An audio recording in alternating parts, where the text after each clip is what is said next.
হাসনাত আব্দুল্লাহদের মাধ্যমেই জামাত ইসলামের 54 বছরের স্বপ্ন পূরণ হচ্ছে। জামাত যেটা নিজেরা পারতো না বা পারবে না, বা জামাত করতে আসলে সবাই ঝাঁপিয়ে পড়তো, কিন্তু না, এখন হাসনাতরা এটা করবে। জামাত এটাই চেয়েছে, এটা হোক। শীঘ্রই দেখবেন যে কত বড় ঘটনা ঘটছে। দর্শক, বাংলাদেশের এই যে সংবিধান, এটা ভারতের সংবিধান, আমিরে জামাত একবার বলেছে, আর জামাত এটা 54 বছর যাবৎ মনে প্রাণে বিশ্বাস করছে। কিন্তু সংবিধানের বিরুদ্ধে বলার সাহস জামাত পায়নি, নিষিদ্ধ করে দিবে। হয়তোবা দু একটা সংশোধনী বিরোধিতা করেছে, ওভারঅল এই সংবিধানের বিরোধিতা করার সাহস জামাত পায়নি। যেমন কিছুদিন আগে একটা কথা বলেছে, তাতেই সেই সংবিধান প্রণয়ন কমিটির পরিবারের সদস্যরা এসে ডাক্তার শফিকুর রহমানের বিরুদ্ধে বিবৃতি দিয়েছে। কারা কারা না এখনো আছে, তার মধ্যে ডক্টর কামালের মেয়েও আছে মনে হয়। তো দর্শক, আমি শিওর না, জামাত চায় বাংলাদেশের সংবিধান হয় বাংলাদেশের সংবিধানে এই ধর্মনিরপেক্ষতাবাদ এটা ভারত চাপিয়ে দিয়েছে গায়ের জোরে। ভারত যেমন আমাদের মুক্তিযুদ্ধের ঘোষণা, সেখানে সাম্য, মানবিক মর্যাদা, সামাজিক ন্যায় বিচার বা সুবিচার এইগুলো ছিল, কিন্তু ধর্মনিরপেক্ষতা বলতে কিছুই ছিল না।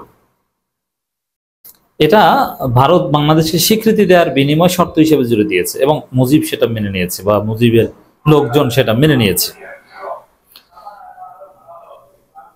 এর মানে 72-এর সংবিধান যেটা ডক্টর কামালরা মিলে রচনা করেছেন, এটা হয়েছেই বিএনপির প্রেসক্রিপশনে সরাসরি, ভারতের প্রেসক্রিপশনে সরাসরি ভারত এটা করেছে।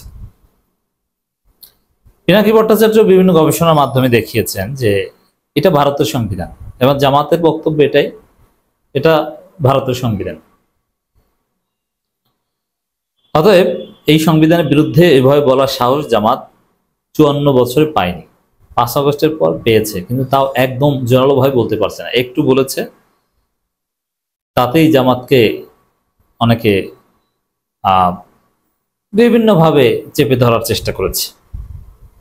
কিন্তু এখন হাসনাত আব্দুল্লাহ কি বলছে দেখেন, সংবিধান বদলাতে হবে, বর্তমান সংবিধান আওয়ামী সংবিধান, ক্লিয়ার কথা। তরুণরা বলছে, জামাতের কথাটা তরুণরা বলে দিচ্ছে। এই সেম কথাটা যদি জামাত বলতো, রে সুশীলদের কান্নাকাটি শুরু হয়ে যেত, জামাত স্বাধীনতা বিরোধী, তারা তো বাংলাদেশের স্বাধীন বাংলাদেশ সংবিধান মানতে পারবেই না, অমুক তমুক কত কথা আসতো না। এখন যে হাসনাতরা বলছে, এখন এদেরকে বলো স্বাধীনতা বিরোধী, দেখি কে বলতে পারো, পারবে না বলতে। তো স্পষ্ট কথা, জামাতের বক্তব্য এই যে আওয়ামী সংবিধান ভারতের সংবিধান, ওইটাই আওয়ামী মানে ভারতীয়, এটা তো আর আলাদাভাবে বলা দরকার হয় না। অতএব নতুন বাংলাদেশ গড়তে হলে এই সংবিধান বদলাতেই হবে। জামাত মনে প্রাণে এটা চায়, কিন্তু ওইভাবে বলতে পারে না, এজেন্ডা আনতে পারে না, কারণ তখন বলবে যে স্বাধীনতা বিরোধী বলে এই সংবিধান চায় না। কিন্তু হাসনাতরা বলছেন, হাসনাত আব্দুল্লাহদের বিরুদ্ধে, সার্জিসদের বিরুদ্ধে আপনারা কি করবেন, দেখি কি করেন। ওদের সংবিধান বদলাতে হবে, বর্তমান সংবিধান আওয়ামী সংবিধান, এটা চলবে না, বদলাতে হবে, বাতিল করতে হবে। এমনকি আমাদের এই 5 আগস্টকে কেন্দ্র করে আসছে, 5 আগস্ট বর্ষপূর্তি উপলক্ষে আমাদের বর্ষা বিপ্লবী নানান কিছু আপনারা দেখবেন। চুপ্পুকেও জয় বাংলা করা হতে পারে, ওয়াকারকে একটা দফা করা হবে, এবং এই সংবিধান বাতিল করার এরকম ঘোষণাও আসতে পারে যে সংবিধান বাতিল, আওয়ামী সংবিধান চলবে না। তো বিএনপি তো প্রকাশ্যে এই সংবিধানের পক্ষে অবস্থান নিয়েছে, এবং এই সংবিধানকে ধরে বলছে যে সাংবিধানিক ধারাবাহিকতা নষ্ট করা যাবে না। এই সংবিধানকে ধরে বলছে অমুক দল সংবিধান লঙ্ঘন করছে, তোমার সংবিধানে আমি লাথি মারি, থুতু মারি। আমরা 72 সংবিধানে পরিবর্তন চাই, আমরা চাই নতুন বাংলাদেশে নতুন সংবিধান। এটা হাসনাত আব্দুল্লাহদের বক্তব্য, এটা টোটাল তারুণ্যের বক্তব্য। এই ভারতীয় সংবিধান চলবে না, এবং এই সংবিধান, এই 72 সংবিধান, এটা সবকিছু ফর্মুলেট করেছে কারা? এটা তো মুজিব বাহিনীর লোকজন, মুজিবের লোকজন। অতএব এটা চলবে কেন? কামাল সাহেবরা, এটা চলবে না। হাসনাতরা এটা মানবে না, সার্জিস নাহিদরা মানবে না। অতএব গণপরিষদ নির্বাচন ছাড়া ওরা অন্য কোনো নির্বাচনেই মানবে না। তাই ফেব্রুয়ারিতে নির্বাচন, গণপরিষদ নির্বাচনের নাম উচ্চারণও কোথাও করা হয় না, এত সোজা না।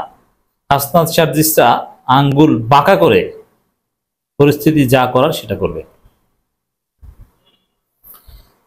দর্শক, সংবিধান বদলাতে হবে, বর্তমান সংবিধান আওয়ামী লীগের, ক্লিয়ার কথা। এই সংবিধান আওয়ামী লীগের সংবিধান মানি না, বদলাতেই হবে। হাসনাত আব্দুল্লাহ বলেন, গণঅভ্যুত্থানের যোদ্ধারা যদি নিরাপত্তা না থাকে তাহলে সাধারণ মানুষের নিরাপত্তা কে দেবে? সরকার আইনশৃঙ্খলা রক্ষায় ব্যর্থ। এই যে সরকারকে ব্যর্থ বলছে, এভাবে কিন্তু আগে বলেনি। বিএনপির সাথে ইউনূসের লন্ডন বৈঠকের পর, তারেক রহমানের সাথে ইউনূসের গোপন বৈঠক কিংবা গোপন সমঝোতার পর সরকারের ব্যর্থতার বিরুদ্ধে বৈষম্যবিরোধী ছাত্র আন্দোলন, এনসিপি, তারুণ্য এরা সোচ্চার। হাসনাত সার্জিসা সোচ্চার, নানান বিষয়ে সরকারের বিরুদ্ধে কঠিন বক্তব্য দিচ্ছে। 13 জনের আগে হিসাব ছিল উল্টো, যে বিএনপি ইউনূসকে গালাগালি করতো আর এনসিপি রক্ষা করতো, আর এখন এই সরকারের ব্যর্থতার কথা বলছে সরাসরি। সাধারণ মানুষের নিরাপত্তা কে দেবে? দর্শক, পরাজিত শক্তি রেখে যাওয়া পুরনো বন্দোবস্ত পরিবর্তন করা ছাড়া কাঙ্ক্ষিত মানুষের বাংলাদেশ গড়ে তোলা সম্ভব হবে না। এটি হচ্ছে সত্য কথা। এমনকি আমাদের সেনাবাহিনীকেও সংস্কার করতে হবে, সেনাবাহিনীকেও ঢেলে সাজাতে হবে। হাসিনা ওটাও নষ্ট করে দিয়েছে। আমরা দেখেছি 18 সালে বিভিন্ন সময় সেনাবাহিনী মাঠে ছিল, কিচ্ছু করতে পারেন, একটা ধনজয় সংগঠন। 18 সালের পর সেনাবাহিনী সম্পর্কে পার্সন হয়েছে, সেনাবাহিনী ওগুলোর গণে কেনা খায় আর ব্যায়াম করে। কোনো ব্রেইন আছে? ওরা কিছু করতে পারে? 18 সালে হাসিনা চোখের সামনে রাতে নির্বাচন করেছে, কিচ্ছু করতে পারেনি সেনাবাহিনী। কোনো অভিযোগ আমলে নিয়ে কোনো পদক্ষেপই নিতে পারেনি। বরং সেই রাতের নির্বাচনের ওয়ান অব দি কারিগরস হচ্ছে এই সেনাবাহিনী। এটি রুহুল কবির রিজভী বলেছেন, এটি বলছেন যে এটা পরিবর্তন করতে হবে, মানে হাসনাত আব্দুল্লাহ বলছেন। তো দর্শক, আর সবকিছুর পেছনে হচ্ছে সংবিধান। আপনি সংবিধান ছুঁড়ে ফেলুন, সব সমস্যার সমাধান হয়ে যাবে। হাসিনার ওই ফেজিবাদের কোনো নাম গন্ধ চিহ্ন থাকবে না, সংবিধানই ছুঁড়ে ফেলতে হবে। অনেকে তো বলতে পারেন না, যেমন আওয়ামী লীগ বলতো না যে এরা বাংলাদেশ সংবিধান মানে না, মনে প্রাণে মানে না, উপর মানলেও। আর জামাত বারবার বিবৃতি দিয়ে জানাতো যে বাংলাদেশের সংবিধান আমরা মানি, সংবিধানের প্রতি আমাদের পূর্ণ আস্থা বা বিশ্বাস। এইভাবে বলতো, সংবিধানের প্রতি আমাদের পূর্ণ আস্থা বা বিশ্বাস, আমরা একটা সাংবিধানিক দল, আমরা সংবিধান মেনে চলা দল। বাংলাদেশের মহান সংবিধান আলোকে আমরা নিষিদ্ধ নয়, জাস্ট আমাদের নিবন্ধন বাতিল। এই সংবিধানকে এইভাবে গ্লোরিফাই করতো। বাস্তবতা, নইলে খবর ছিল, নইলে তো থাকতেই দিত না বাংলাদেশে, আরো ফাঁসি দিত। কিন্তু এই সংবিধান যে ভারতের সংবিধান, এটা এখন হাসনাতরা বলছে। অতএব এই সংবিধান বাতিলের দাবিতে যদি কোনো কর্মসূচি হাসনাত আব্দুল্লাহ দেয়, ওই কর্মসূচি জামাত সফল করে দিবে। যেরকম আওয়ামী নিষিদ্ধ আন্দোলন জামাত সফল করে দিয়েছে, হাসনাতরা সংবিধান বাতিলের দাবি করলে জামাত ওটা সফল করে দিবে। আর হাসনাতরা যদি মাঠে থাকে আর জামাত যদি ম্যান পাওয়ার দেওয়ার উদ্যোগ নেয়, ওইটা বাংলাদেশে পৃথিবী কেউ ব্যর্থ করতে পারে না, ওটা নিশ্চিত সফল হয়েই যাবে।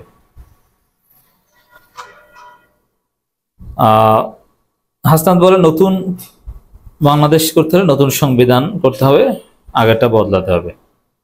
নাহিদ ইসলাম বক্তব্য বলেন, নাহিদ ইসলাম বলেছেন যে জুলাই সনদ ছাড়া বাংলাদেশে এনসিপি নির্বাচনে যাবে না। অতএব দর্শক, স্পষ্ট যে জামাত যেটা চেয়েছে, যেটা বলতে পারছে না, হাসনাতের হাত ধরে সেটা হচ্ছে হয়তো।